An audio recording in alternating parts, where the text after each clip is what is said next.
अस्सलामुअलैकुम डॉक्टर साहब। आजकल जो बच्चों के अमराज चल रहे हैं उसके बारे में कुछ आप बताएं। जी, वालेकुम अस्सलाम। अच्छा जी, बच्चों का आजकल जो है सीज़न में बदलते हुए मौसम में एक प्योरली एलर्जी का सीज़न है। इसमें पोलन्स की काउंट बहुत ज़्यादा हो जाती है और इसमें लामहला बच्चे भी मुतासर होते हैं। ठीक है? बच्चों के एक तो बेसलाइन इश्यूज़ हैं जिसमें हम कॉमनली कह लें कि उनके गले ख़राबी का टॉन्सिल्स का इश्यू होता है। टॉन्सिल्स के साथ उनके एडिनॉइड्स भी किसी में बढ़ जाते हैं। ये बेसिकली दिफ़ाई सिस्टम है, तो ये प्रिवेंट करता है जर्म्स को अंदर बॉडी में और फर्दर आगे ख़राबियाँ पैदा करने में। तो ये लिम्फॉइड टिश्यूज़ हैं टॉन्सिल्स और एडिनॉइड्स भी। तो ये एज़ अ प्रिवेंटिव मेजर में एनलार्ज हो जाते हैं और काफ़ी सारे जरासीम को अंदर पकड़ लेते हैं, रोक लेते हैं यहाँ पे। लेकिन क्योंकि बॉडी की इम्यूनिटी भी होती है तो उसमें रिएक्शन में फिर उनमें सोजिश भी आ जाती है, रेडनेस आ जाती है और टॉन्सिल्स काफ़ी हद तक कई दफ़ा फूल जाते हैं एक्सट्रीम कंडीशन में, काफ़ी गला भी बंद हो जाता है देखने में, जो सूरत हाल होती है। और कई दफ़ा निगलने में भी बच्चों को खाने-पीने में काफ़ी प्रॉब्लम्स आ रहे होते हैं। और इसी तरह एडिनॉइड्स भी हो जाएँ कंबाइंड विद टॉन्सिल्स, तो वो फिर और भी नेज़ल ब्लॉकिंग करते हैं क्योंकि ये नाक की बैक साइड पे हुदूद लगे होते हैं एडिनॉइड्स, तो वो फिर ब्लॉकिंग करते हैं, साँस लेने में भी बच्चों को प्रॉब्लम होता है।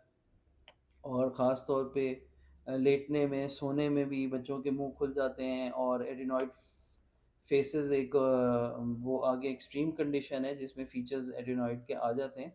लेकिन प्राइमरीली जो है ना, रिकरेंट बार-बार टॉन्सिल्स का इश्यू आ जाते हैं जिसमें टॉन्सिल्स की सोज़िश और बुखार वगैरह आ जाना, खाँसी, रेशा, ठीक? तो ये चीज़ें डेवलप होनी शुरू हो जाती हैं और प्लस नाक की ब्लॉकिंग हो जाती है। तो जिसमें बच्चों के काफ़ी सारे डिस्टर्बेंस होती है, नींद डिस्टर्ब होती है, फिर उसमें उनका सारा आगे लाइफ साइकिल भी और डे भी मुतासर होता है और इसलिए उनके अंदर चिड़चिड़ापन भी आना शुरू हो जाता है, नाक को मलना, नाक के अंदर उँगलियाँ डालना और मुँह से थूक पानी, लाले वगैरह, रेशा आना। तो ये काफ़ी कॉमन फीचर्स होते हैं जो आजकल हम इस बदलते मौसम में देखते हैं। अच्छा डॉक्टर साहब, ये अमूमन जो है वो एलोपैथिक डॉक्टर इनका जो हल है वो ऑपरेशन ही बताते हैं, हुँ। तो होम्योपैथी में इसका क्या हल है? जी, होम्योपैथिक में इसका मेडिसिन्स के साथ, दवाइयों के साथ एक कुदरती अंदाज़ से इम्यूनिटी को बूस्ट अप करने का रोल होता है होम्योपैथिक दवाइयों का। तो बग़ैर किसी ऑपरेशन के, बग़ैर किसी सर्जिकल इंटरवेंशन के होम्योपैथिक दवाइयों से बड़ा अच्छा और नेचुरल अंदाज़ में ये चीज़ें क्योर हो जाती हैं। टॉन्सिल्स का जो बढ़े हुए टॉन्सिल्स हैं वो रिवर्स हो जाते हैं। इसी तरह एडिनॉइड्स के जो फीचर्स हैं जैसे मुँह खुलना है, स्नोरिंग है, ये चीज़ें अल्हम्दुलिल्लाह होम्योपैथिक दवाइयों से बड़ी अच्छी रिकवर हो जाती हैं। इसमें सिंगल मेडिसिन्स भी हैं, सिंगल रेमेडीज़ जैसे हम बेलाडोना है, ब्रेटाकाप है, फेरमफॉस है, इसी तरह बायोकेमिक में ख़ास तौर पे फेरमफॉस हम यूज़ करते हैं इस मकसद के लिए। लेकिन ये सारी दवाइयाँ इकट्ठी या उस तरह नहीं हैं, हमें डिटेल फीचर्स देखने पड़ते हैं बच्चों में। तो किस केस में क्या किस चीज़ की ज़रूरत है, एडिनॉइड ज़्यादा है या टॉन्सिलाइटिस का इश्यू है, तो उसके अकॉर्डिंगली फिर हम मेडिसिन्स एडजस्ट करके।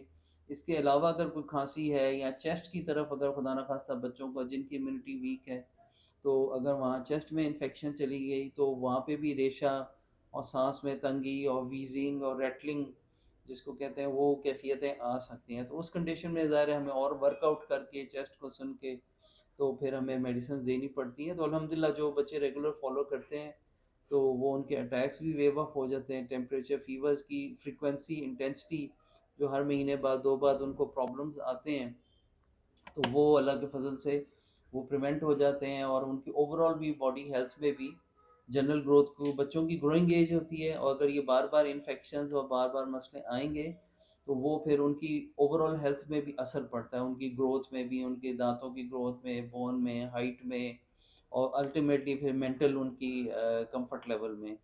तो वो सारी चीज़ें चिड़चिड़ापन और उनकी ग्रोथ अल्हम्दुलिल्लाह होम्योपैथिक दवाइयों से, इस इलाज से, टॉन्सिल्स के एडिनॉइड से अल्लाह के फ़ज़ल से बेहतर हो जाती हैं।